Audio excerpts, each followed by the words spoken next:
Hello friends, my name is Varushka and today I am going to tell you how to make hot and sour soup. So let's start making this soup.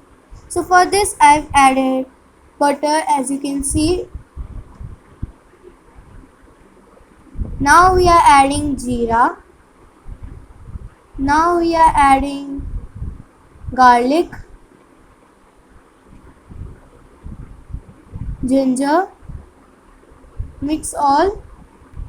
Now we are adding beans. Now we are adding carrot. Now capsicum, and then mix this all properly. Keep stirring.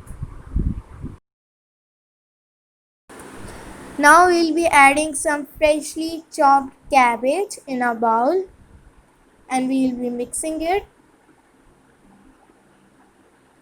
Now we will be adding the mixture of corn flour and water. You need to make a mixture without any lumps and add it in a bowl.